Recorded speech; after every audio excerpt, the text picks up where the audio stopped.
नमस्कार दोस्तों, आज हम बात करने वाले एक ऐसे आईपीओ की जो कि अलग है। यह कोई नॉर्मल आईपीओ नहीं है, बल्कि एक इंफ्रास्ट्रक्चर इन्वेस्टमेंट ट्रस्ट यानी कि आईएनबीआईटी है। सरकार से जुड़ा हुआ यह आईपीओ है जो कि जिसका नाम है राजमार्ग इंफ्रा इन्वेस्टर इन्वेस्टमेंट ट्रस्ट है। इसके बारे में बात करेंगे हम आज इस आईपीओ में। कई निवेशकों के मन में ये सवाल है, क्या इसमें हमें अप्लाई करना चाहिए या फिर नहीं करना चाहिए। क्या इसमें लिस्टिंग गेन मिल सकता है और क्या यह लॉन्ग टर्म के लिए इन्वेस्टमेंट के लिए अच्छा है। इस वीडियो में हम आपको बताएंगे कि इस आईपीओ की पूरी डिटेल्स, जैसे कि क्या इसका डिटेल्स है, क्या कब अप्लाई करना चाहिए नहीं करना चाहिए, क्या ग्रे मार्केट है और क्या रिस्क है और क्या रिव्यू मतलब फाइनल वर्डिक्ट क्या है। तो वीडियो को अंत तक जरूर देखिए। चलिए, मैं हूं अजय, आपका स्वागत करते हैं द ट्रेडिंग टर्मिनल में। और अगर हमारे वीडियो आपको अच्छे लगते हैं तो जरूर कमेंट करके बताइए, और साथ में हमारे वीडियो के डिस्क्रिप्शन में आपको टेलीग्राम का लिंक मिल जाएंगे। और साथ में हमारे यूट्यूब चैनल पर अगर नए हैं तो वीडियो को सब्सक्राइब लाइक कर दीजिए और चैनल को सब्सक्राइब कर दीजिए। उससे पहले हम एक आईपीओ आज ओपन हुआ, सॉरी आज लिस्ट हुआ था, सेडमैक मैकाट्रॉनिक्स करके, जिसका लिस्टिंग अच्छा खासा हुआ, लगभग 13% के आसपास पर लिस्ट हुआ, 13.5% के आसपास। अच्छा आईपीओ था। मैंने तो अप्लाई इसमें नहीं किया था। क्या आपने इसमें अप्लाई किया था? अगर अप्लाई किए थे, क्या आपने बुक कर लिया या फिर नहीं? अगर अप्लाई किए होंगे तो आपको जरूर मिलेंगे अलॉटमेंट, क्योंकि जो रिटेल कोटा था वो ओवर सब्सक्राइब हुआ भी नहीं था, एक गुना भी सब्सक्राइब नहीं हुआ था। आईपीओ फुल्ली सब्सक्राइब हो गया था, बट जो रिटेल कोटा था वो फुल्ली सब्सक्राइब नहीं हुआ। फिर भी अच्छा लिस्टिंग दिया, मतलब ब्लॉकबस्टर लिस्टिंग मिला। जिस तरह से इसका ग्रे मार्केट चल रहा था, 1-2% के आसपास चल रहा था, लेकिन मार्केट जैसे आज सुबह खुला था तो मार्केट ग्रीन में खुला था, बट उस टाइम जो लिस्टिंग हुआ था लगभग 13%, लगभग ये गया था हाईएस्ट 18-19-20% के आसपास गया था। चलिए, आज हम बात करेंगे इस आईपीओ के राजमार्ग इंफ्रास्ट्रक्चर इन्वेस्टमेंट ट्रस्ट आईपीओ के बारे में। सबसे पहले हम जान लेते हैं कंपनी क्या करती है। सबसे पहले समझ लेते हैं कि कंपनी एक्चुअल में क्या करती है। जैसे कि कंपनी का नाम है राजमार्ग इन्वेस्टमेंट ट्रस्ट, एक इंफ्रास्ट्रक्चर इन्वेस्टमेंट ट्रस्ट है। इसका मतलब है कि यह एक ट्रस्ट हाईवे प्रोजेक्ट है जो कि इन्वेस्ट करता है प्रोजेक्ट में। इसका जो रेवेन्यू आता है, टोल से रेवेन्यू आता है, इसका टोल से रेवेन्यू कमाता है। और इस ट्रस्ट को लगभग स्पॉन्सर करते हैं लगभग national highway authority of India, लगभग गवर्नमेंट के अंदर ही आता है ये ट्रस्ट, यानी कि इनडायरेक्टली इसको गवर्नमेंट बैकबोन प्रोजेक्ट है। इस ट्रस्ट के पास कई ऑपरेशनल नेशनल हाईवे है, टोल प्लाजा है, टोल जो प्रोजेक्ट होता है उससे इसको इनकम आता है। जब व्हीकल हाईवे से गुजरते हैं तो टोल पे करते हैं, तो उसी रेवेन्यू के का हिस्सा इन्वेस्टमेंट और डिस्ट्रीब्यूशन के रूप में मिलता है। इसका रूल क्या होता है वो भी हम जान लेते हैं पूरे कंपनी के बारे में, फिर उसके बाद हम इसके डिटेल्स के बारे में जानेंगे। ये जो ट्रस्ट होते हैं इसका क्या रूल होता है, जिसे इसका नाम है आईएनबीआईटी का रूल जो होता है, कम से कम 90% कैश फ्लो इन्वेस्टर को डिस्ट्रीब्यूट करना होता है। इसी वजह से कई लोग आईएनबीआईटी को इनकम जनरेटिंग इन्वेस्टमेंट भी मानते हैं। जान लिया हम कंपनी क्या करती है, अब इसके बारे में आईपीओ के डिटेल्स के बारे में हम जानते हैं। आईपीओ जो ओपन होंगे 11 मार्च को ओपन होंगे, 13 मार्च को क्लोज होंगे। आज 11 मार्च है, आज ओपन हो गए। अलॉटमेंट होंगे 18 तारीख को और रिफंड होंगे 20 तारीख को। डिमिट अकाउंट में ट्रांसफर होंगे 23 तारीख को, और जो लिस्टिंग होंगे वो आपको 24 तारीख को लिस्टिंग होंगे। इसका प्राइस की बात कर लेते हैं, 99 रुपीज़ से 100 रुपये के बीच में होंगे, और ये एनएससी बीएससी पे दोनों पर लिस्ट हो गए। फ्रेश इशू है, टोटल का टोटल फ्रेश इशू है।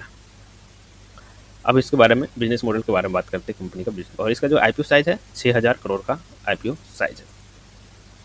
बिजनेस मॉडल के बारे में बात करते हैं कंपनी का।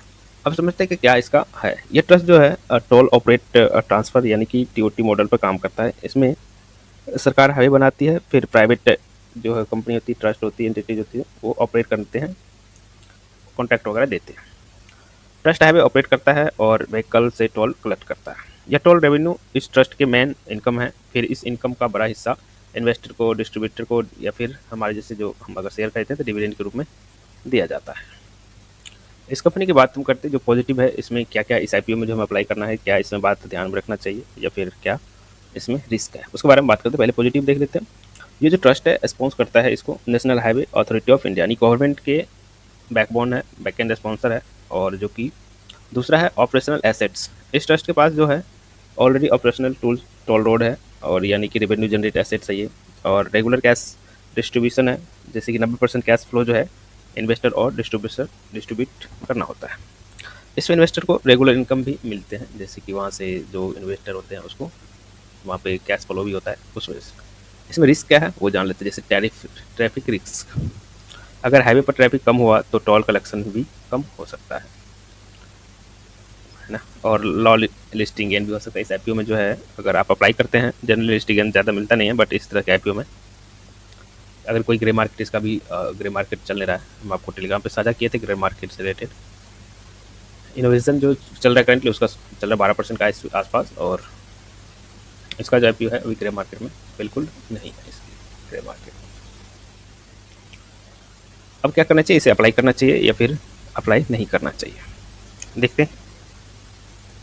अगर आप लिस्टिंग गेन के लिए आईपीओ में इन्वेस्ट करते हैं तो यह आईपीओ शायद आपके लिए बेस्ट ऑप्शन नहीं रहेगा। लेकिन अगर आप लॉन्ग टर्म के लिए इन्वेस्ट करते हैं या फिर गवर्नमेंट बैकबोन इंफ्रास्ट्रक्चर देख के आप अगर चाहते हैं तो इसमें आप अप्लाई कर सकते हैं, मतलब कंसीडर कर सकते हैं इस आईपीओ। बट मेरे अनुसार मैं तो इसे अप्लाई नहीं कर रहा हूँ। यह एक नॉर्मल आईपीओ नहीं है, जैसे कि हम मेन बोर्ड आईपीओ आता है तो उस तरह का ये आईपीओ नहीं है, एक ट्रस्ट है। जैसे कि राजा मार्ग इंफ्रा इन्वेस्टर ट्रस्ट आईपीओ एक टाइपिकली इक्विटी आईपीओ नहीं है। यह ज़्यादा सुटेबल है उन इन्वेस्टर के लिए जो रेगुलर इनकम और लॉन्ग टर्म स्टेबिलिटी चाहते हैं। यही है, इसमें मैं अप्लाई करने वाला नहीं हूँ क्योंकि इसका ग्रे मार्केट भी अभी एक्टिव नहीं है। और साथ में चलिए, वीडियो कैसा लगा ज़रूर बताइएगा, और अगर वीडियो आपको यूज़फुल लगा तो लाइक कीजिए, शेयर कीजिए और चैनल को सब्सक्राइब कर दीजिए। साथ में कमेंट में बताइए क्या इस आईपीओ में आप अप्लाई करना चाहते हैं या फिर नहीं करते हैं। और साथ में आपको वीडियो के डिस्क्रिप्शन में लिंक मिल जाएंगे टेलीग्राम का, उसमें आप ज्वाइन कर सकते हैं। और साथ में आपको आईपीओ से रिलेटेड सारी जानकारी मिलते रहेगी, जिसमें आपको मिलते रहेंगे आईपीओ से रिलेटेड, जैसे कि एनएससी आईपीओ का अपडेट क्या है, अभी आईपीओ आने वाला है एनएससी का।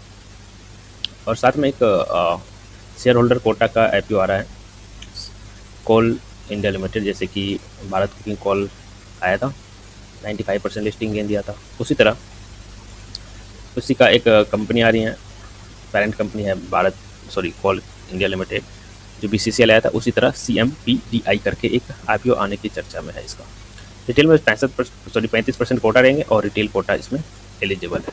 अगर आप इसमें एलिजिबल होना चाहते हैं तो एक शेयर एटलीस्ट आपके पास होना चाहिए कोल इंडिया लिमिटेड का। चलिए मिलते हैं नेक्स्ट वीडियो में, तब तक के लिए